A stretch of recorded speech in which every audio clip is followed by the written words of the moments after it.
90% പൊള്ളലേറ്റ വ്യക്തികളെയാണ് അങ്ങോട്ടേക്ക് കൊണ്ടുവരുന്നത്. അപ്പോൾ അതിൽ വൈദഗ്ധ്യമുള്ള ഡോക്ടർമാരുടെ സേവനം ഉൾപ്പെടെ ഉറപ്പുവരുത്താനുള്ള ശ്രമങ്ങളൊക്കെയാണ് നടക്കുന്നത്. ഏറ്റവും ദുഃഖകരമായ വാർത്തയാണ് നവമി ദിനേശ് പങ്കുവെക്കുന്നത്. മരണം 12 മരണം സ്ഥിരീകരിച്ചിരിക്കുന്നു എന്ന വാർത്ത നവമി റിപ്പോർട്ട് ചെയ്യുകയാണ്. മരണസംഖ്യ ഉയരുകയാണ്. 12 മരണം സംഭവിച്ചിരിക്കുന്നു എന്നതാണ് ഏറ്റവും ഒടുവിൽ വരുന്ന വിവരം. 12 പേരുടെ മരണം ഇതിനോടകം സ്ഥിരീകരിച്ചിരിക്കുന്നു എന്നതാണ്. ഉച്ചയ്ക്ക് 2:40 ഈ അപകടം ഉണ്ടാകുന്നത്. ഇപ്പോൾ 6:21 ആകുന്നു. ഇതുവരെ നമുക്ക് ആ അപകടം നടന്ന ഇടത്തേക്ക് രക്ഷാപ്രവർത്തകർക്ക് എത്താൻ പോലും കഴിഞ്ഞിട്ടില്ല.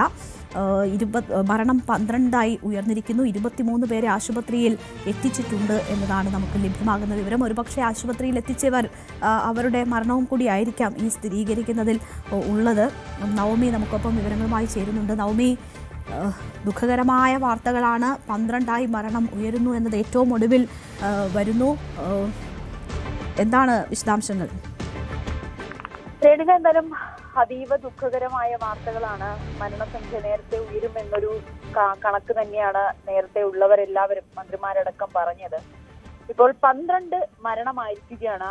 ഇപ്പോൾ ആശുപത്രിയിൽ നിന്നും അറിയുന്ന വിവരമനുസരിച്ച് ആശുപത്രിയിൽ ഇപ്പോൾ എത്തിച്ചവർക്കെല്ലാം 70% കൂടുതൽ പൊള്ളലുണ്ടെന്നാണ്. അതുകൊണ്ട് തന്നെ മരണസംഖ്യ ഉയരാനുള്ളൊരു സാധ്യതയുണ്ട്. ഇനിയും ആളുകൾ ആ സംഭവ സ്ഥലത്ത് തന്നെ കുടുങ്ങിക്കിടക്കുന്നുണ്ട്. അവരെയും രക്ഷപ്പെടുത്തേണ്ടതുണ്ട്. പക്ഷെ എത്രത്തോളം ജീവനോടെ അവരെ രക്ഷപ്പെടുത്താൻ സാധിക്കുമെന്നറിയില്ല. നേരത്തെ ആശുപത്രിയിൽ നിന്നും ഡോക്ടർമാർ പറയുന്നതനുസരിച്ച് ഈ എത്തിക്കുന്നതിൽ പലതും ശരീരഭാഗങ്ങൾ മാത്രമാണ് ആശുപത്രിയിൽ എത്തിപ്പെടുന്നത്. അതുകൊണ്ട് തന്നെ ഈ കൃത്യമായിട്ടുള്ള ഒരു കണക്ക് അവർക്ക് പറയാൻ സാധിക്കില്ല. എങ്കിൽ പോലും ഇപ്പോൾ ലഭിക്കുന്നതനുസരിച്ച് 12 മരണമായിരിക്കുകയാണ്.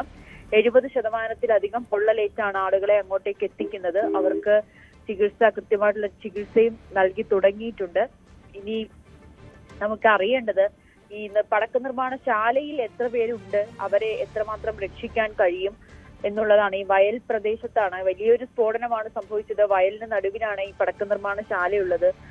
അവരുടെ ശരീരഭാഗങ്ങൾ വയലിൽ കിടക്കുന്ന സാഹചര്യത്തിൽ, അത് അങ്ങനെയാണ് ആളുകൾ ചാക്കിലാക്കിയാണ് ആശുപത്രിയിലേക്ക് എത്തിക്കുന്നത്. ഈ സ്ഫോടനത്തിന്റെ ആഘാതത്തിൽ ശരീരഭാഗങ്ങൾ ചിന്നിച്ചിതറിപ്പോയിരിക്കുന്നു.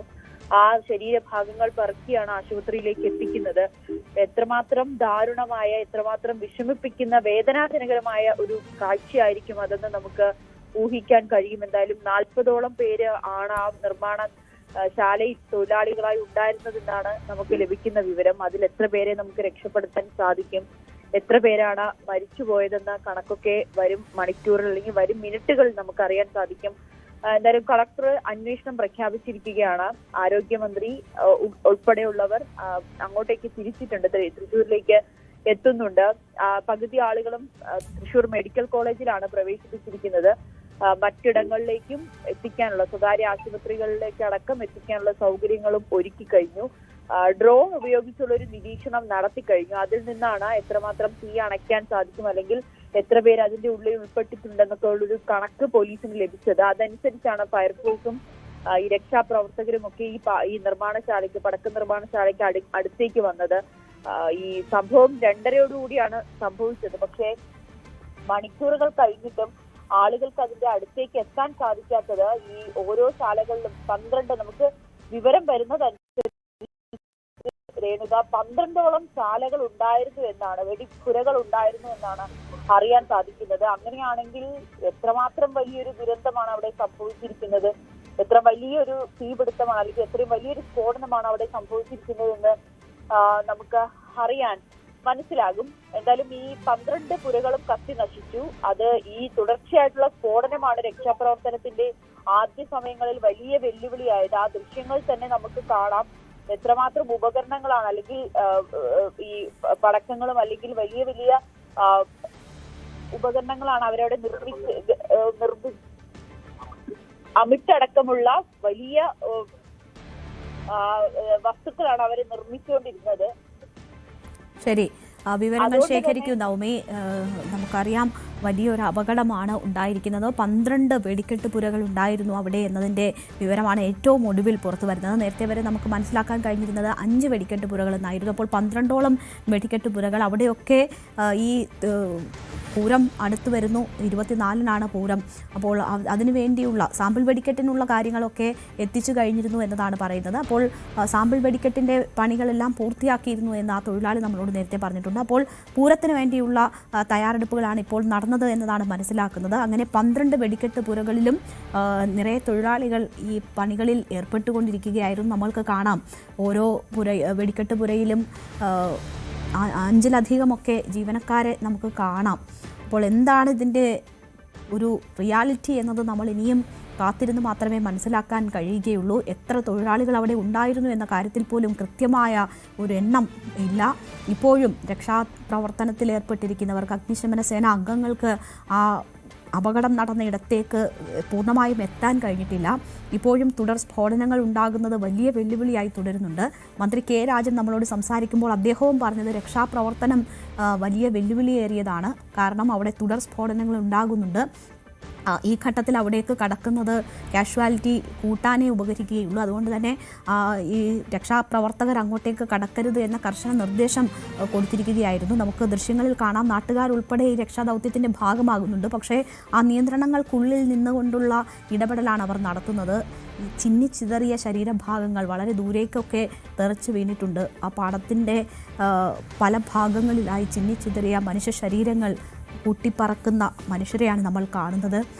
എന്തായാലും ഇപ്പോൾ മരണം 12 ആണ്. 12 മരണം സ്ഥിരീകരിച്ചിരിക്കുകയാണ്. നേരത്തെ 23ഓളം പേരെ ആശുപത്രിയിൽ എത്തിച്ചു എന്ന് പറയുന്നു. ആ എത്തിച്ചവരിൽ തന്നെ ഉള്ള മരണവും കൂടി ചേർത്തിട്ടുള്ള വിവരങ്ങളാണ് ഇപ്പോൾ പുറത്തു വരുന്നത്. 70%-ലധികം പൊള്ളലേറ്റവരാണ് അവിടെ എത്തിക്കപ്പെട്ടിട്ടുള്ളത്. അതിൽ 90% പൊള്ളലേറ്റ മനുഷ്യരും ഉണ്ട് എന്നതാണ് മനസ്സിലാക്കുന്നത്. അപ്പോൾ വിദഗ്ധ ചികിത്സ നൽകി ഇതിൽ എത്ര പേര് രക്ഷിക്കാനാകും എന്നതിൻ്റെ ഒരു ശ്രമമാണ് തൃശ്ശൂർ മെഡിക്കൽ കോളേജ് ആശുപത്രിയിൽ നടക്കുന്നത്. കൂടുതൽ വിദഗ്ധ ഡോക്ടർമാരെ എത്തിക്കാനൊക്കെയുള്ള ശ്രമങ്ങൾ നടക്കുന്നു.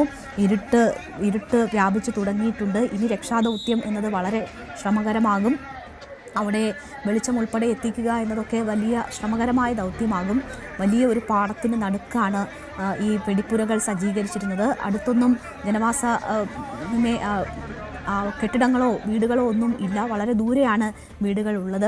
അപ്പോൾ അങ്ങനെ ഒഴിഞ്ഞ ഒരു പാടത്തിന് നടുക്കാണ് ഈ വെടിപ്പുരകളൊക്കെ സജ്ജമാക്കിയിരുന്നത്. അവിടെ രാത്രി തെരച്ചിൽ ഒക്കെ എത്രമാത്രം സാധ്യമാകും, അതിനുള്ള സംവിധാനങ്ങൾ ഒരുക്കുക ഒക്കെ എത്രമാത്രം ശ്രമകരമാണ് എന്ന് നമ്മൾ കാത്തിരുന്ന് തന്നെ കാണേണ്ടുന്നതാണ്. എന്തായാലും യന്ത്ര സാമഗ്രികൾ എത്തിച്ചുകൊണ്ടുള്ള തെരച്ചിലിനുള്ള ശ്രമങ്ങളൊക്കെ ഇതിനോടകം തന്നെ തുടങ്ങിക്കഴിഞ്ഞിട്ടുണ്ട്. എറണാകുളത്ത് നിന്ന് റോബോട്ടിക് സാങ്കേതിക വിദ്യ ഒക്കെ എത്തിച്ചുകൊണ്ടുള്ള തെരച്ചിലിനുള്ള ശ്രമങ്ങളാണ് നടക്കുന്നത്.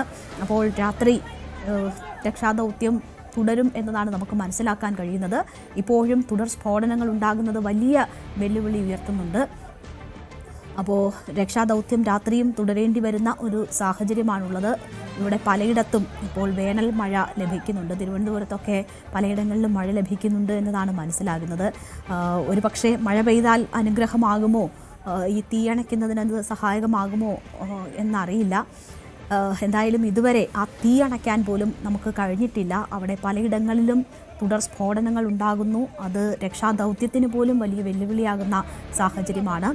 തൃശ്ശൂർ പൂരത്തിൻ്റെ വലിയ ഒരുക്കങ്ങൾക്കിടെയാണ് ഈ ദാരുണമായ ഒരു സംഭവം ഉണ്ടാകുന്നത്. ഇപ്പോൾ 12 പേരുടെ മരണം സ്ഥിരീകരിച്ചിരിക്കുകയാണ്.